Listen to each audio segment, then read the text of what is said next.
Hey everybody, कैसे हो आप? आई होप सब बढ़िया चल रहा होगा। हम लेके आ गए हैं फ्लिप मेंबर के एपिसोड नंबर 64 को। मोस्ट लाइकली अब तक आपको खबर मिल चुकी होगी कि हमारे बीच में सर रतन टाटा नहीं रहे हैं। वैसे उनकी खराब तबीयत की खबरें पिछले कुछ समय से फैल रही थी, लेकिन जब अचानक से मुझे कल ये खबर मिली, I was honestly really shock, क्योंकि ऐसी पर्सनैलिटी का हमारे बीच में होना हमारे लिए बहुत ही फॉर्चुनेट बात है। अब तक मैंने अपनी लाइफ में सर रतन टाटा से बहुत सारी चीजें सीखने की कोशिश करी है। फील करने वाले हवा में भी एक अजीब से लॉस को फील कर पाएंगे। हो सके तो आपसे भी उनकी पर्सनैलिटी के बारे में जानना और उन्हें अपनी लाइफ में उतारने की कोशिश करना। This will definitely help you a lot, specially work ethic, किस तरीके से अपना मॉरल कैरेक्टर रखना चाहिए। सर रतन टाटा को एक बार फिर से RIP बोलते हुए चलो हम करते हैं पिछले एपिसोड का रिकैप। वह बेसिकली पिछले पार्ट में के अलग अलग सीन्स दिखाए गए थे। एक तरफ तो हमें मालूम पड़ता है कि उस यूक्वान ने ट्विन घोस्ट एम्बर के शेन वाले पार्ट को अब्सॉर्ब कर लिया है, इस वजह से उसकी पावर काफी राइज हो गई थी। दूसरी तरफ म्यूलर फर्स्ट और सेकंड फ्लोर के सारे पार्टिसिपेंट्स को कैप्चर कर चुका था।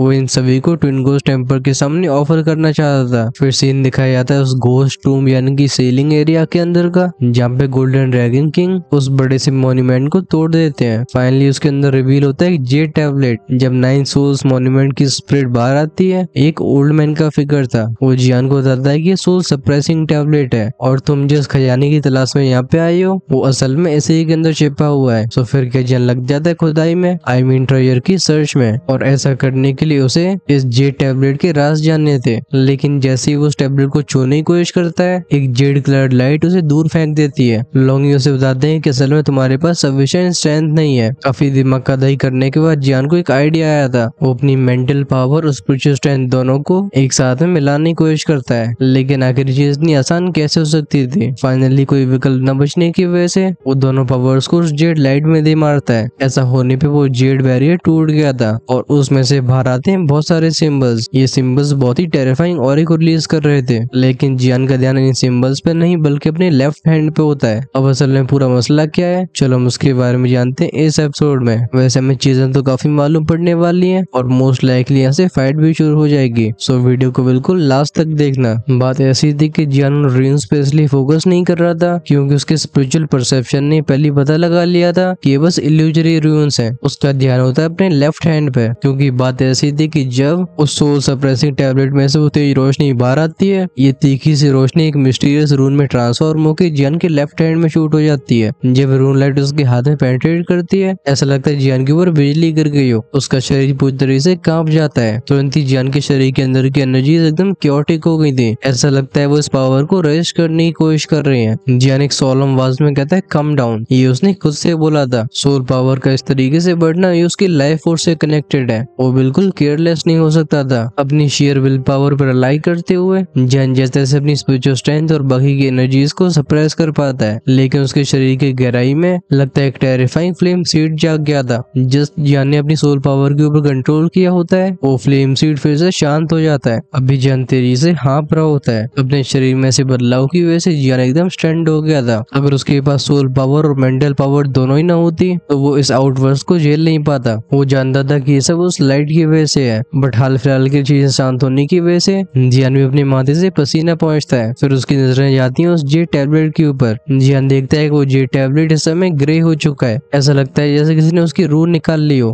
पत्थर से अपने टैबलेट को ऐश कलर होते हुए देख जियान कहता है डैम, इसके अंदर आखिर क्या चीज छिपी हुई थी। वो जानता था कि कोई ऑर्डिनरी टैबलेट नहीं है, लेकिन अब इसमें कुछ भी खास नहीं दिख रहा है, क्योंकि स्टोन टैबलेट का कलर चेंज उस लाइट के शूट होने के बाद हुआ था। जियान अपने लेफ्ट हैंड को उठाता है। उसकी हथेली के बीच बीच में इस समय एक रून मौजूद होता है। ये एंशिएंट रून 1 इंच का होगा और इसका नाम होता है सोल ईटर। जैसे रून अपीयर हुआ था, जियान तुरंत ही सेंस करता है कि उसके आसपास की घोस्टली एनर्जी दूर होने लगी है। ऐसा लगता है जैसे घोस्टली ऑरा इस चीज से डरता हो। वो एमरल्ड ग्रीन ग्लो एकदम जिंदा लगता है। ऐसा लगता है जियान के शरीर का एक हिस्सा बन चुका हो। जियान जस्ट इस चीज के बारे में कंफ्यूज हो ही रहा था, तभी उसके ऊपर से एक शॉक आवाज आती है। ये उसके मास्टर गोल्डन ड्रैगन किंग थे, जो कि 9 सोल्स मॉन्यूमेंट से बात करके नीचे आ रहे थे। वो जियान के हाथ को इंस्पेक्ट करते हुए बोलते हैं ये सोल ईटर टेलिस्मैन है। जियान कहता है सोल ईटर टेलिस्मैन मास्टर, ये क्या चीज है। उसके हाथ का वो एमरल्ड ग्रीन रून अब एक टेरिफाइंग ऑरा को रिलीज करने लगा था। ये ऑरा बहुत ही चिली और ईयरी होता है। जियान को एक घोस्ट एनर्जी ऐसा लगता है। ऐसे बदलाव की वजह से जियान के चेहरे के रंग तुरंत ही बदल जाते हैं। वो जानता था कि घोस्टली चीज कितनी डेंजरस होती है, खासकर इंसानों के शरीर के लिए। है। जियान के चेहरे की चिंता को देख के गोल्डन ड्रैगन कहते हैं डोंट वरी, ये एक ट्रेजर है। अगर मैं सही गैस कर रहा हूँ तो ये घोस्ट वर्ल्ड का इविल वेपन सोल ईटर टेलिस्मैन है। गोल्डन ड्रैगन किंग बोलना बंद ही कर पाए थे, तभी जियान के कानों में 9 सोल्स मॉन्यूमेंट की आवाज भी आती है। वो इल्यूजरी फिगर कहते हैं हाँ ये सोल ईटर टेलिस्मैन है। गोल्डन ड्रैगन किंग तुमने भी इसे यहाँ पे एक्सपेक्ट नहीं किया होगा राइट। वो बुड्ढा जो कि 9 सोल मॉन्यूमेंट था वो कहता है क्योंकि सोल ईटर टेलिस्मैन ने तुम्हें चुना है, मैं इसमें इंटरफेयर नहीं करूंगा, आगे सब तुम्हारे ऊपर निर्भर करेगा। मैं ट्विन घोस्ट एम्पर से डील करने के ऊपर फोकस करने जा रहा हूँ। ये कह के वो ओल्ड मैन पीछे मुड़ता है, उसका ध्यान जाता है सफेद कपड़ों वाली लड़की के ऊपर जैसे डेंस घोसली चीरें सराउंड करके रखा था। गोल्डन ड्रैगन जियान के बगल में लैंड करते हैं। ये सारे नाम जियान के लिए काफी अनजान थे। वो अपनी आंखें नैरो करके बोलते हैं evil soldier, soul eater talisman. Golden dragon smile करके बोलते हैं तुम्हें परेशान होने की जरूरत नहीं है, क्योंकि सोल ईटर टेलिस्मैन ने तुम्हें चुना है तो फिर तुम्हारे लिए पूरी जानकारी को जानना बहुत जरूरी है। घोस्ट वर्ल्ड के क्रीचर्स या जिन्हें हम घोस्ट बोलते हैं उनके पास काफी अजीब और ईरी पावर्स होती हैं। वो जिन वेपन्स का इस्तेमाल करते हैं उन्हें इविल सोल्जर्स कहा जाता है। घोस्ट वर्ल्ड में ऐसे 12 इविल सोल्जर्स मौजूद हैं और इनमें से हर एक के पास टेरिफाइंग घोस्टली एनर्जी मौजूद है। इंसानों की दुनिया में भी इन 12 इविल सोल्जर्स को काफी ज्यादा हाई वैल्यू में रखा जाता है और जो तुम्हारे हाथ में रून है वो 12 इविल सोल्जर्स में से एक है। ये चीज घोस्ट वर्ल्ड के अंदर भी बहुत फेमस है। ये सुन के जियान कुछ समय तक शांत रहता है। ये बात सच है कि इन 12 इविल सोल्जर्स को बिल्कुल हल्के में नहीं लिया जा सकता, लेकिन जियान अंदर से काफी अनईजी फील कर रहा था। आखिरकार उसके हाथों का जो रून है ये अपने अंदर टेरिफाइंग घोस्टली एनर्जी को रखता है। अगर वो इस एनर्जी को लगातार इस्तेमाल करता है तो क्या ये उसकी सोल को इफेक्ट नहीं करेगा। जियान के साथ इतना समय व्यतीत करने की वजह से गोल्डन ड्रैगन जियान की पर्सनैलिटी के बारे में काफी कुछ जानते थे। वो उसकी परेशानी की जड़ों को समझ के बोलते हैं जियान तुम चिंता मत करो, भले ही सोल ईटर टेलिस्मैन घोस्ट वर्ल्ड का एक इविल सोल्जर हो तभी इसकी इमेंस घोस्टली एनर्जी तुम्हें नुकसान नहीं पहुंचाएगी।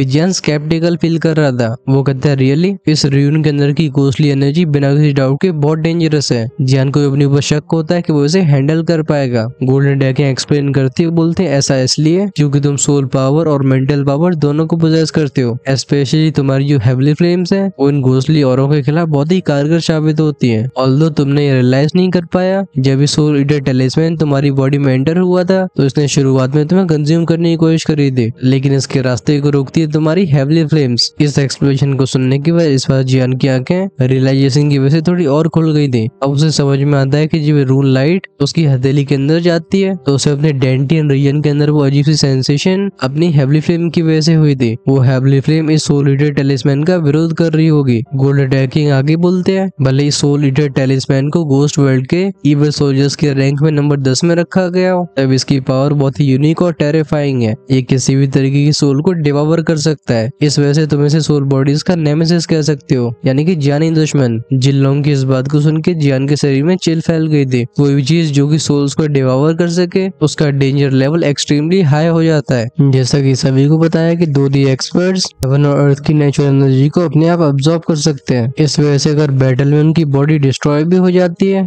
तब भी वो अपनी 2D की स्ट्रेंथ की वजह से सोल फॉर्म में सर्वाइव कर सकते हैं और जैसे उन्हें मौका मिलता है वो अपने आप ही अपनी बॉडी को डेवलप कर सकते हैं। जब द्विकी कॉन्टिनेंट में जियान की हंटी से फाइट हुई थी तो अपनी सबसे पावरफुल टेक्निक का इस्तेमाल करने के बाद भी जियान उसे पूरी तरह से खत्म नहीं कर पाया। अंत में जाके उसे हंटी को हेवली फ्लेम स्क्वायर में सील करना पड़ा जिसमें उसकी सोल लगातार रिफाइन होगी। ये चीज बताती है कि 2D एक्सपर्ट्स कितनी ज्यादा टेनेशियस होते हैं। अगर 2D लेवल के एक्सपर्ट्स की फाइट के बीच में एक साइड इतनी ज्यादा ओवरवेलमिंगली पावरफुल नहीं होती कि उसका एक अटैक ही अपने दुश्मन की बॉडी और सोल को तबाह कर दे तो फिर ज्यादा से ज्यादा अपने दुश्मन को सीरियसली इंजर्ड किया जा सकता है। इस चीज को जियान कुछ समय पहले अपने और ब्यू हुआन के बीच में हुई बैटल से समझ पाता है। 2D एक्सपर्ट्स को खत्म करना इतना चैलेंजिंग होता है कि पूरी कोशिश करने के बाद ही वू हुआन को पूरी तरह से खत्म नहीं कर पाया। ऑल्दो बाद में जो जियान के सोल अवतार फटने की वजह से एक्सप्लोजन हुआ था उसमें कहा जाता है कि वू हुआन की जान चली गई है, तब भी जियान इसके बारे में श्योर नहीं होता क्योंकि उसे वू फैमिली और 2D कॉन्टिनेंट की सोल क्लैन के बीच में कुछ कनेक्शन मालूम हुए। ऐसा भी हो सकता है कि वू हुआन फिर वापस लौट आए। बस अब सब कुछ चेंज हो चुका था क्योंकि इससे पहले जियान वू हुआन को पूरी तरीके से हरा पाया है तो फिर अब उसके पास क्योंकि सोल ईटर टेलिस्मैन है, अगर वू हुआन की दोबारा उससे मुलाकात होती है तो वू हुआन को पूरी तरीके से तबाह कर देगा। इसमें उसकी सोल भी सर्वाइव नहीं कर पाएगी। जियान को 4 स्टार 2 दिन ब्रेक थ्रू करे हुए लंबा समय नहीं हुआ होता। इस वजह से तुरंत ही कल्टिवेशन में ग्रो करना ये उसके हाथ की बात नहीं थी, बट क्योंकि उसके पास अब सोल ईटर टेलिस्मैन है उसकी स्ट्रेंथ एक लेवल और ऊपर चली गई है। स्पेशली उसके पास ऐसा तरीका है जो 2 एम्पर लेवल की पावर हाउस के खिलाफ भी डेडली साबित होगा। जब जियान के दिमाग में सब विचार चल रहे होते हैं, गोल्डन डैकिंग आगे एक्सप्लेन करते हैं। वो कहते हैं शाओ यांजी, शायद तुम्हें पता नहीं है, लेकिन एक बार सोल ईटर टैलिस्मैन को गोस्ट वर्ल्ड की 4 सुप्रीम पावर्स में से एक कंट्रोल करती थी। तब इसका इस्तेमाल करके 2 शियान लेवल के एक्सपर्ट्स को भी तबाह किया जा सकता था। सोल ईटर टैलिस्मैन की ऐसी भयानक पावर के बारे में जान के जियान को सांस लेने में परेशानी होने लगती है। वो कहता है एक ही इंस्टेंट में 2 शियान लेवल के एक्सपर्ट्स को खत्म कर देना। जियान ने गोल्डन डैगिंग के थ्रू 2 शियान एक्सपर्ट्स के बारे में काफी कुछ सुना होता है। अब वो रियलाइज करता है कि उसके हाथ में जो नई चीज लगी है उसकी पावर कहाँ तक जाती है। ये सोल ईटर टैलिस्मैन बस घोस्ट वर्ल्ड का एक इविल सोल्जर नहीं है, बल्कि इसके तलाश में 7 रियल्म्स लगे हुए हैं। इसकी सोल बॉडीज के खिलाफ इफेक्टिवनेस इसकी वैल्यू को इमेजरेबल बनाती है। जिसके पास भी सोल ईटर टैलिस्मैन होगा, ये कहा जा सकता है कि अगर उसकी बीच में मौत नहीं हुई तो उसे सुप्रीम पावर हाउस बनने से कोई रोक नहीं पाएगा। गोल्डन डैकिंग कहते हैं घोस्ट वर्ल्ड के सारे इविल सोल्जर्स में ये सोल ईटर टैलिस्मैन सबसे मिस्टीरियस है। तुम्हारे लिए अच्छी बात है कि इसने तुम्हें चुना है, वरना चीजें मेरे लिए भी काफी डिफिकल्ट हो जाती। अपने हाथ के इस एमरल्ड ग्रीन रून को देख के अब जियान की आंखें एक्साइटमेंट से भर गई होती हैं। वो कहते हैं सच में एक ट्रेजर है। इससे पहले जियान अपने आप को सुप्रीम बीइंग समझ पाता, गोल्डन डैकिंग उसे चेतावनी देते हुए बोलते हैं जियान, अभी तुम्हें सोल ईटर टैलिस्मैन की पूरी पावर को इस्तेमाल नहीं कर सकते हो, क्योंकि तुम्हारी स्ट्रेंथ इनसफिशिएंट है। ज्यादा से ज्यादा तुम एक एक्स्ट्रा 2D लेवल की सोल को ऑब्जॉर्व कर पाओगे, और अगर तुमने इससे ऊपर वाली सोल को ऑब्जॉर्व करने की कोशिश करी तो फिर तुम्हें बैकलैश का सामना करना पड़ सकता है। इस चेतावनी को सुनने के बाद भी जियान की आंखों की डिटर्मिनेशन बिल्कुल कम नहीं होती। वो कहता है ये मेरे लिए अभी काफी है। फिर अपने हाथ को क्लेंच करके बोलते हैं रिसीव। तुरंत ही वो एमरल्ड ग्रीन ग्लो जियान की हथेली से गायब हो जाता है। ऐसा लगता है वो उसकी त्वचा के अंदर चला गया हो। अपनी इस नई एबिलिटी की वजह से जियान काफी सेटिस्फाइड फील कर रहा था। वो अपने हाथ को क्लेंच करके बोलता है सोल ईटर टैलिस्मैन, अगर मेरी दोबारा से वुहुआन जैसे किसी व्यक्ति से मुलाकात हुई तो उसे इंस्टेंटली किल करने मुझे कोई परेशानी नहीं होगी। हालांकि इतना बड़ा खजाना हासिल करने की वजह से जियान अपने ऊपर काफी कॉन्फिडेंट फील कर रहा होता है, लेकिन उसकी सेंसेस एकदम शार्प थी। वो किसी भी समय एक्शन लेने के लिए तैयार रहता है। वो जानता था कि उसकी ट्रिप बिल्कुल स्मूथ नहीं होने वाली। अभी तक यहाँ तक पहुंचने में जियान को इन सबसे बड़ी परेशानियों का सामना करना पड़ा है। वो फॉरबिडन ब्रिज और सोल सप्रेसिंग जेड की सील को तोड़ने का था, लेकिन चीजें इतनी आसान नहीं होनी चाहिए। फाइनली जियान का ध्यान जाता है उस व्हाइट रोड वुमन की तरफ, जिसके चारों तरफ का ऑरा और भी थिक हो रहा होता है। इस समय उसकी पूरी बॉडी घोंसले चीज से ढक चुकी थी, अभी बस उसकी आंखें दिखाई देती है। जियान कहता लगता है ट्विन घोस्ट टेम्पर सक्सेसफुल होने वाला है। अभी उस लड़की को चारों तरफ से एक रेड लाइट ने सराउंड करके रखा था। एक लाल रंग का बैरियर होता है और जियान इस रेड लाइट में से 9 सोल मॉन्यूमेंट के ऑरे को सेंस करता है। ये ऑरा और भी स्ट्रॉन्ग हो रहा था। जियान पूछता है सीनियर 9 सोल मॉन्यूमेंट, क्या आपको मेरी मदद चाहिए? उस रेड लाइट में से उस ओल्ड मैन की जेंटल वॉइस बाहर आती है। वो कहता है बच्चे तुम्हारी सोच काफी अच्छी है, लेकिन अभी मुझे तुम्हारी हेल्प नहीं चाहिए। मैं पहले यिनकॉर्प्स फॉरेस्ट में सिल्वर मून सीरीज से कांटेक्ट कर चुका हूँ। तुम्हें बस अपने आप को अच्छे से प्रोटेक्ट करना होगा और साथ में सुरक्षित रखना होगा सोल ईटर टैलिस्मैन को, जो कि तुम्हारे हाथ लग गया है। इसे बिल्कुल गलत हाथों में जाने मत देना, खासकर घोस्ट वर्ल्ड के उन क्रीचर्स के पास। ये सुन के जियान नोड करता है। अपने चारों तरफ की क्योटिक एनर्जी को फील करके जियान पीछे जाने की सोचता है। जियान जल्दी से कहता है मास्टर चलो चला जाए। हालांकि इस एरिया में बहुत सारे और भी ट्रेजर्स और हर्ब्स मौजूद है, लेकिन जियान जानता था कि उसे अभी सुरक्षित रहने की जरूरत है, क्योंकि अपनी इस स्ट्रेंथ के साथ वो भी ट्विन घोस्ट टेम्पर का सामना नहीं कर सकता। जियान ने बस 2 कदम पीछे लिए थे, तभी एक चिलिंग आवाज इस हवा में गूंजती है और साथ में जियान को अप्रोच करता है एक टेरिफाइंग घोस्टली ऑरा। ये घोस्टली एक बड़े से चेहरे को बना लेती है। वो चेहरा गुस्से से भरी आवाज में कहता है तुम्हारे पास कुछ फैमिलियर है, इसे यहीं पे छोड़ के जाओ। अपने ऊपर इस इमेंस प्रेशर को सेंस करके जियान अपना हेड स्टेशन के बाहर की तरफ दौड़ लगा लेता है। एट द सेम टाइम वो चिल्ला के बोलता है यूरू म्यूफंग जल्दी से भागो। जियान की स्पीड एकदम पीक पे पहुंच गई थी। वो घोस्टली फेस जियान के करीब पहुंचने वाला होता है तभी उस रेड लाइट में से एक रेड बीम बाहर आई थी और साथ में ओल्ड मैन की आवाज बाहर आती है। ओल्ड मैन कहता है हे यिनशे, लगता है तुम मुझे ज्यादा ही अंडर एस्टिमेट कर रहे हो। बैंग के साउंड के साथ वो रेड लाइट जियान का पीछा कर रही ब्लैक एनर्जी से टकरा गई थी। ये दोनों ऊर्जा एक दूसरे को नष्ट कर देती है। सीन दिखाया गया था हमें दूसरी जगह का। इस जगह पे उस ब्लैक मिस्ट की वजह से अंधेरा इस तरीके से छाया हुआ होता है कि अगर ये मून की रोशनी नीचे नहीं आ रही होती तो कुछ भी देखना पॉसिबल नहीं होता। तब भी चारों तरफ से ये रोने की आवाजें सुनाई देती है। वो यहाँ के वातावरण को बहुत ही अनसेटलिंग बना रही थी। जियान और यूरू का ग्रुप जस्ट उस घोस्ट टाउन से बाहर आके 3rd लेवल की एक चट्टान पे पहुंचा था। जियान चारों तरफ ऑब्जर्व करते हुए बोलता है आज इनफिजल घोस्ट फॉरेस्ट के ऊपर एक बहुत ही रेयर अक्वेरेंस होने वाली है। आज इस फॉरेस्ट को वो यिनमून ढकेगा, जो कि हजारों सालों में बस एक ही बार दिखाई देता है। ऐसे समय में उन सारी घोस्टली एनर्जीज की पावर बढ़ जाएगी। हमें आगे के कुछ समय में बहुत ही केयरफुल रहना होगा। म्यूफंग कहता है जियान उस सीलिंग गेट के अंदर क्या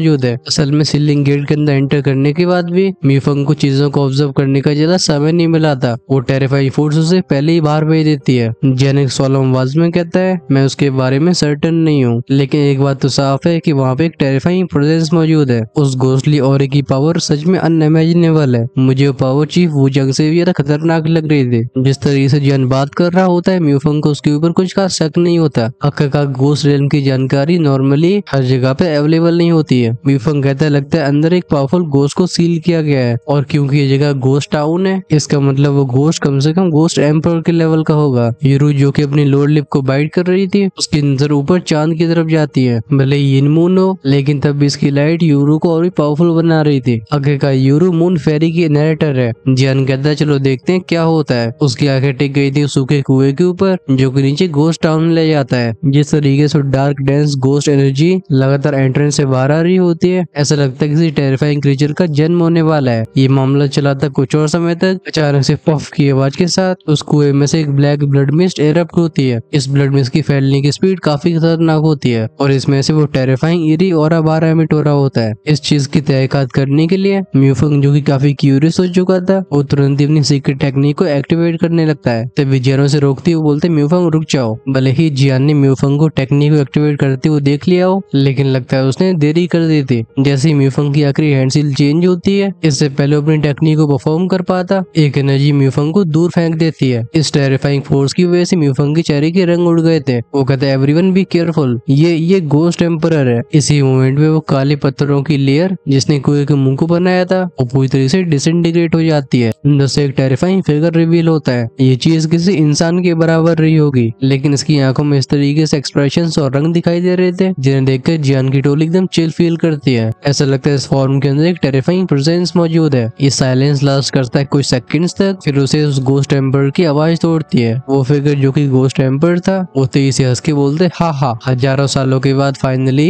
यिन मून की हेल्प से मैं आजाद हो चुका हूँ। अब मुझे कोई भी कंट्रोल नहीं कर पाएगा। इस घोस्ट एम्पर की आवाज पूरे 3rd फ्लोर पे गूंज रही थी। वो कहता है, गोएशियन, बहुत जल्दी हमारे बीच का हिसाब किताब बराबर होने वाला है, और उस समय पूरा घोस्ट वर्ल्ड मेरे सामने झुकेगा। उन सभी को मेरे रूल के अंदर आना होगा। इस आवाज को सुन के जियान काफी कंफ्यूज था। वो मन ही मन में कहता है, आखिर घोस्ट एम्पर इंसानी आवाज का क्यों इस्तेमाल कर रहा है? क्या इसने फीमेल बॉडी को पोजेस नहीं किया था? वहीं पे जब इस 3rd फ्लोर पे मौजूद सारे पार्टिसिपेंट्स इस सिनिस्टर घोस्टली एनर्जी को सेंस करते हैं, इन सभी की रूहें कांपने लगती है। इवन म्यूइंग, जो कि 4 स्टार दूधी के पीक पे थी, इस खतरे के सामने उसका एक्सप्रेशन भी डार्क हो चुका था। तभी स्विशिंग साउंड के साथ आसमान में एक ओल्ड मैन अपीयर होता है। भले ही बहुत ही मस्कुलर ना हो, तभी इसकी बॉडी में से टेरिफाइंग ऑरा रेडिएट हो रहा था। वो घोस्ट एम्पर, जिसका नाम यिनशे था, वो आसमान में खड़े ओल्ड मैन की तरफ देख के बोलता है, 9 सोल मॉन्यूमेंट, तो तुम मेरा पीछा नहीं छोड़ोगे? वो 9 सोल्स मॉन्यूमेंट ओल्ड मैन थोड़ा सा हंस के बोलते है, हाँ, हजारों सालों से मैं तुम्हें सील को ब्रेक नहीं करने दे रहा हूँ। क्या तुम्हें सच में ऐसा लगता है कि मुझसे निजात पाना इतना आसान होगा? यिनशे, क्योंकि तुम अभी स्टबर्न बने हुए हो, तो वैसा मैं आ गया कि तुम दोबारा से सप्रेस हो जाओ। कुछ 1000 सालों के बाद तुम शायद सबक सीख जाओगे। यिनशे कोल्ड आवाज में कहता है, मुझे इतने समय तक कैद रखने की कीमत ज़ोन सेडियन को चुकानी होगी। फाइनली उस ओल्ड मैन के चेहरे की स्माइल गायब हो जाती है। वो कहता है, ऐसी बात है तो चलो मैं भी देखना चाहूंगा कि क्या तुम्हारे पास वो एबिलिटीज है। बूम की आवाज के साथ एक फ्राइटनिंग ऑरा उस ओल्ड मैन की बॉडी को एनवेलप कर लेता है। इस बुड्ढे के टेरिफाइंग ऑरा को सेंस करके घोस्ट एम्पर यिनशे के एक्सप्रेशन बहुत ही सीरियस हो गए थे। वो एक शॉक्ड आवाज में कहता है, 7 स्टार दो एम्परर, बुड्ढे तूने एक्चुअली में 7 स्टार दो एम्पर में ब्रेक थ्रू कर लिया है। 9 soul monuments old man cold आवाज में कहता है, अगर तुम चाहते हो कि आगे आने वाली जनरेशन तुम्हारा मजाक न उड़ाए, तो तुम्हें समय के साथ प्रोग्रेस करनी होती है। यिनशे कहता है, भले तुम्हारे पास 7 स्टार दो एम्पर की पावर हो, लेकिन तभी तुम मुझे रोक नहीं पाओगे। उसके शरीर में से एक ब्लैक मिस्ट राइज होने लगी थी। ऑल्दो 9 सोल मॉन्यूमेंट्स ने अपनी स्ट्रेंथ को इंक्रीज कर लिया हो, तभी आज के यिन मून की वजह से ट्विन घोस्ट एम्पर अपने ऊपर काफी कॉन्फिडेंट होता है। आखिरकार उसकी स्ट्रेंथ एम्पलीफाई जो हो चुकी है। यहाँ पे एटमोस्फेयर टेंस हो ही रहा था, तभी इस माहौल को किसी की हंसने की आवाज तोड़ती है। वो आवाज कहती है, हाँ, आखिर मैं इस इवेंट को कैसे मिस कर सकता हूँ। तुरंत यिनशे का एक्सप्रेशन अगली हो जाता है। उसके आगे शिफ्ट होते एक और डायरेक्शन की तरफ। वो कहता है, सिल्वर मून सीरियस, ये मेरे और 9 सोल मॉन्यूमेंट्स के बीच में, अगर तुम इसमें इंटरवीन करते हो तो फिर तुम इसे रिग्रेट करोगे। फाइनली स्पेस डिस्टॉर्ट हुआ था। इन दोनों के सामने सिल्वर मून सीरियस का फिगर अपीयर होता है। ये और कोई नहीं बल्कि शाओयू था। अभी शाओयू की बॉडी से वो एनर्जी बाहर आ रही थी, जो कि बताते हैं कि उसकी स्ट्रेंथ भी 7 स्टार दोदी के बराबर है। शाओयू ऑल्सो नाउन है सिल्वर मून सीरियस बोलता है, मैंने ट्विन घोस्ट एम्पर तुम्हारे बारे में काफी सुना है। आज तुमसे मिलने के बाद मुझे कहना पड़ेगा कि तुम सच में अपनी रेपुटेशन को डिजर्व करते हो। Nine souls monument old man कहता है क्या हुआ, क्या अभी तुम्हारे पास उतना ही कॉन्फिडेंट है, और क्या अभी मेरी स्ट्रेंथ तुम्हें संभालने के लिए काफी नहीं है। यिनशे जो कि अपनी फेरोसिटी की वजह से जाना जाता था, वैसे पावरफुल अपोनेंट्स के सामने भी बिल्कुल पीछे नहीं हटता।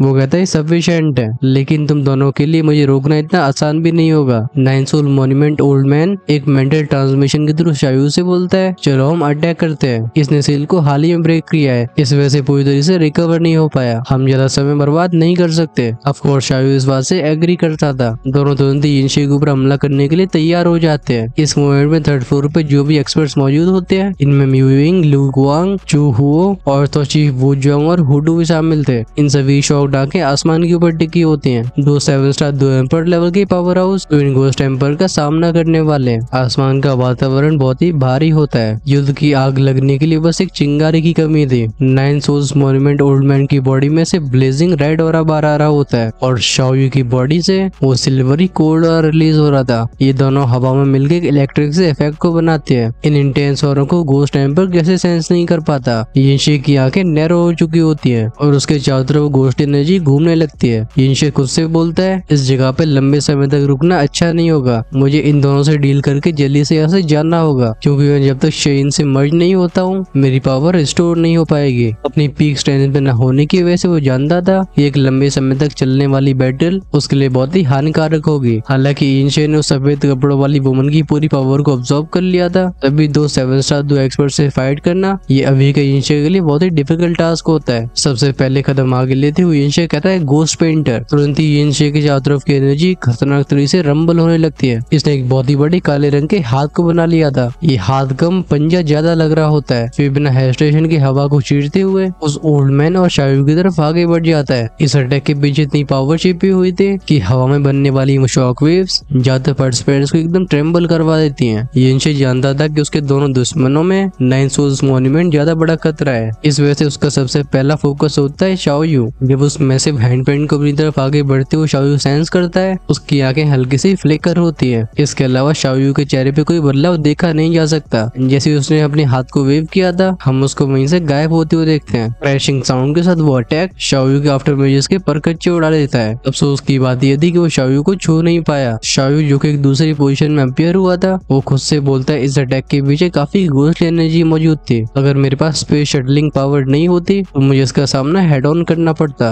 ऑफकोर्स जब यिनशे शाओयू के ऊपर हमला कर रहा होता है, इस मौके को ओल्ड मैन कैसे गवा सकता था। वो भी एक भयंकर से हैंड प्रिंट को बना के जो कि रेड ऑरे को एमिनेट कर रहा होता है, तो उनको उस टेम्पर की तरफ दे मारता है। बूम बूम बूम की आवाज के साथ यिनशे की वो घोस्टली एनर्जी और वो पावर अटैक एक दूसरे से कोलाइड होते हैं। ओल्ड मैन के अटैक की ज्यादा पावर को उस घोस्टली एनर्जी ने सोख लिया था, लेकिन जो फोर्स यिनशे तक पहुंचती है उसकी वजह से यिनशे का चेहरा टाइट हो जाता है। वो दांती में इसके अपनी एनर्जी को सर्कुलेट करने लगता है जिससे इस फोर्स को रिजॉल्व किया जा सके। हालांकि इस एनर्जी की वजह से यिनशे को कुछ खास नुकसान नहीं पहुंचा था, लेकिन अब उसकी सतर्कता और बढ़ गई थी। हम यिनशे को अपने दोनों हाथों को ऊपर उठाते हुए देखते हैं और साथ में ऊपर उठती हुई ब्लैक चेन्स जो कि उस घोस्टली एनर्जी के अंदर छिपी हुई थी। यिनशे कहता है ओल्ड घोस्ट चॉस है, लेकिन फिर से चेन शाओयू की तरफ शूट हुई थी। क्लियरली वो टारगेट सबसे पहले शाओयू को ही कर रहा है। इन अटैक्स को देखकर शाओयू की आंखें पैनी हो जाती हैं। वो अपनी सोर्ड को समन करके तुरंत ही उसमें एनर्जी डालता है। हम उसकी तलवार में से एक फियर्स ग्लो को बाहर आते हुए देखते हैं। फिर क्लैंक क्लैंक क्लैंक की आवाजों के साथ कई सोर्ड इमेजेस उन चेन से जाकर टकराने लगी थी। नाइन सोल्स मॉन्यूमेंट शाओयू को चेतावनी देते हुए बोलते हैं तुम्हें केयरफुल रहना होगा, हम इसकी स्ट्रेंथ को अंडर एस्टिमेट नहीं कर सकते।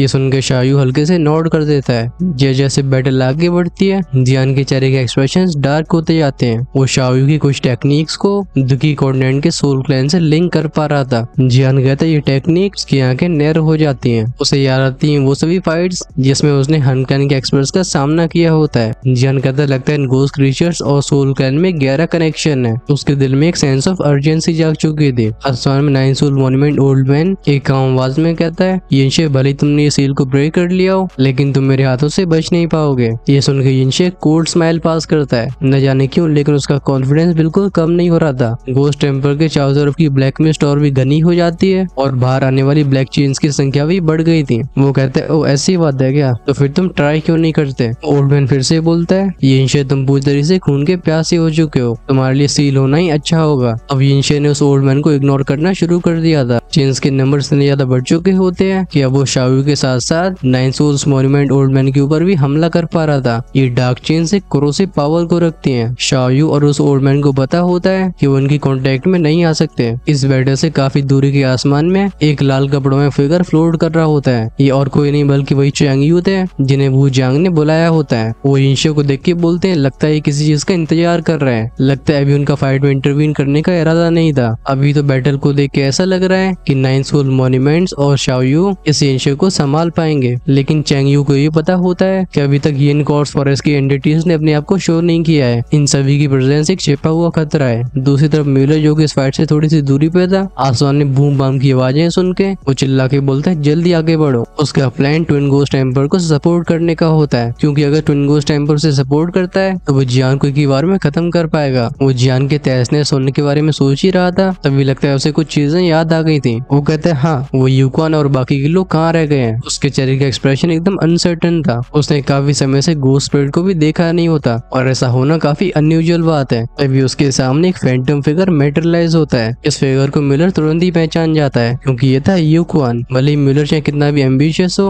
वो यूक्वान से नहीं उलझना चाहता था। आखिरकार यूक्वान गोस्ट रियल्म का एक पावरफुल एक्सपर्ट है। यूक्वान अपीयर होकर खांस के बोलता है मैं ठीक हूँ, चलो लॉर्ड इंशे की हेल्प करी जाए। सीन लौटता युद्ध के मैदान में अभी तीनों ही पार्टीज अपने अपने हैवी अटैक्स को इस्तेमाल कर रही होती हैं। जस्ट इंशे उस बुड्ढे के ऊपर एक बहुत ही टेरिफाइंग अटैक को लॉन्च ही करने वाला था, तभी शाओयू जो कि काफी समय से अपनी स्ट्रेंथ को इकट्ठा कर रहा होता है उसे पूरी तरीके से रिलीज कर देता है। उसकी आवाज आसमान में गूंजती है। शाओयू कहता है blood moon kill break the army. अब ये अटैक कैसी डेवास्टेशन लाने वाला है हम उसके बारे में जान रहे होंगे नेक्स्ट एपिसोड में, क्योंकि ये फाइट थोड़ी सी लंबी चलेगी। इस वजह से एट द एंड हमें इस फाइट को अलग अलग एपिसोड्स में बांटना तो पड़ता ही। आपको एक्सप्लेनेशन कैसी लगी कमेंट्स में लिखकर जरूर बताना। मैं अर्ली एक्सेस वाली वीडियो को जल्दी अपलोड करने की कोशिश करूंगा, सो जो नेक्स्ट डे का वेट नहीं कर पाते हैं वो चैनल की मेंबरशिप को ज्वाइन करके अर्ली एक्सेस के फीचर को एंजॉय कर सकते हैं। नेक्स्ट एपिसोड में हम इस गोस्ट टेम्पर की पावर के बारे में जानेंगे। खैर चलो बाकी चीजों को हम सीक्रेट रखते हैं। अगर आपको एक्सप्लेनेशन पसंद आई हो तो वीडियो को लाइक करना मत भूलना। चलो हमारा मिलना होगा नेक्स्ट एपिसोड में। Until then, take care, tata, bye bye.